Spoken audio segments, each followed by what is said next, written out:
नमस्कार. आपण परमहंस परिव्राजकाचार्य श्रीमद वासुदेवानंद सरस्वती स्वामी महाराज म्हणजेच टेंबे स्वामी महाराज यांचे चरित्र अभ्यासत आहोत. हरिओम.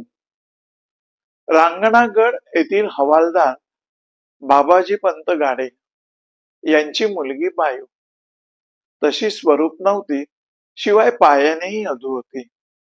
आता अशा मुलीशी लग्न कोण करणार हा प्रश्न तिच्या वडिलांनाही होताच. त्यांच्या नजरेत वासुदेव भटजी होते.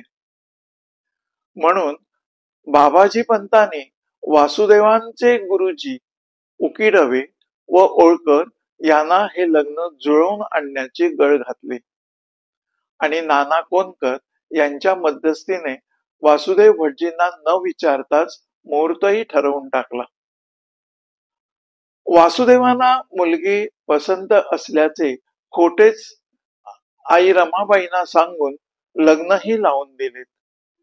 रमाबाईंना काही मुलगी पसंत नव्हती, पण रमाबाईंना वाटले की ही वासुदेवाचीच मर्जी असावी, म्हणून त्यांनी आपली पसंतीही दर्शविली. रमाबाईंनी नंतर वासुदेवांना विचारले असता ते एवढेच म्हणाले, मला यातले काहीच माहित नव्हते. खरं तर मला लग्नच करायचे नव्हते. मला ऐन वेळी हे सगळं कळले व आपला होकार आहे असेही मला समजले. आपल्या शब्दाला मान देण्यासाठी केवळ नाईलाज, शिवाय गुरूंची आज्ञा म्हणून मी लग्नास तयार झालो. लग्न झाले त्यावेळी वासुदेवांचे वय 21 वर्षाचे होते. वासुदेव भटजींच्या पत्नीचे नाव आजेसासूने अन्नपूर्णाबाई ठेवले. या सर्व घटनेने घरात सासू सुनेचे वाद होऊ लागले. आईविषयी जिव्हाळा व आदरभाव असल्याने वासुदेवाने कधीही एका शब्दाने हटकले नाही की दोघांनाही दुखवले नाही. मातोश्रीस वाईट वाटू नये म्हणून वासुदेव भटजी कुटुंबासमोर फारसे बोलतही नसत. इतके असूनही त्यांना मातोश्रीकडून कटू शब्द, कटू बोलणे ऐकावे लागतच होते.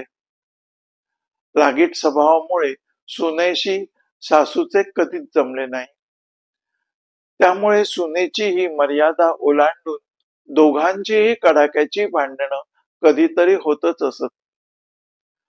अन्नपूर्णाबाई अत्यंत सात्विक स्वभावाच्या होत्या, कामसू होत्या, पण तिचाही चांगुलपणा सुटत चालला होता.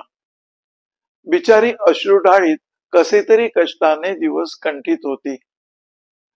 घरातील अशा अंतर्गत कटकटीमुळे वासुदेव भटजींना मनस्ताप होणे स्वाभाविकच होते.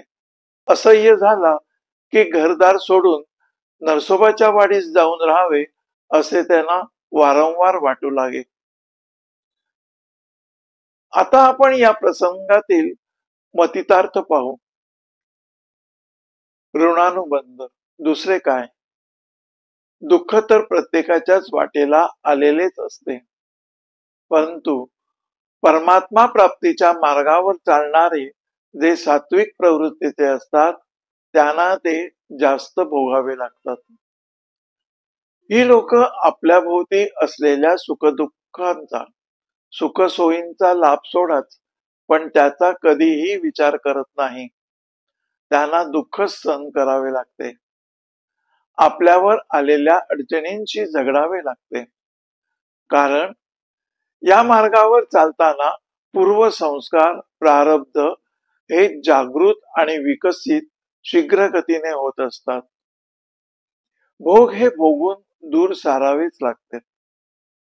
या न्यायाने जन्मजन्मांतरीचे भोग संस्कार हे सुखदुःखच्या रूपाने भोगण्यासाठी उभे असतात. आपण करीत असलेले प्रत्येक कर्म फळरूपाने तयार होत असते, जे क्रियमाण कर्माचे फळ म्हणून संबोधले जाते. ते भोगून दूर होत नाही तेव्हा ते संचित कर्म म्हणून साठवले जाते व नंतर प्रारब्ध म्हणून आपल्याला भोगावे लागणे प्राप्त होते. आता यातील अन्वयार्थ काय? तर योगी असो वा भोगी, प्रत्येकाला या जगात व्यतीत करावेच लागते. प्रत्येकाचा भाव, विचार, पाहण्याचा दृष्टिकोन एकच तर होऊ शकत नाही ना. पण तरीही प्रत्येकाला कर्म कायद्याच्या वाटेने जावेच लागते. या कायद्यात कोठेही विलंब नसतो कि पळवाट नसते. कर्मफळाचा शोध पाहू गेल्यास हे नक्कीच दिसून येते की या सर्वाला प्रारब्ध कर्माबरोबर आपलेच क्रियमान कर्म म्हणजेच सद्य परिस्थितीने उत्पन्न होणारे कर्मफळ कारणीभूत होते. कसे? आपल्या अंतर्गत होणाऱ्या गुणधर्मानुसार कित्येक प्रकारच्या वासना जागृत होत असतात. त्या बाह्य शरीराच्या आधाराने मनाला व नंतर मनाकडून कृतीला प्रवृत्त करतात. या अंतरप्रेरणा हे सर्वाचे मूळ आहे. कामक्रोधाधिक हे अंतरप्रेरणेचे भिन्न भिन्न परिणाम आहेत. वासना जीवाला भ्रमित करते. वासनेच्या अशा निर्माण होणाऱ्या आवेगात जीव अविचारी व क्रूर होतो. ही वासनाच वेगवेगळ्या रूपाने मनात प्रगट होऊन बाह्य देहाकडून काम करून घेते. त्यातूनच ऋणानुबंध तयार होतात. असो, आता आपण इथेच आवर्ते घेऊ आणि पुढल्या भागात असाच एखादा प्रसंग घेऊन त्यातील मतितार्थ पाहू. धन्यवाद.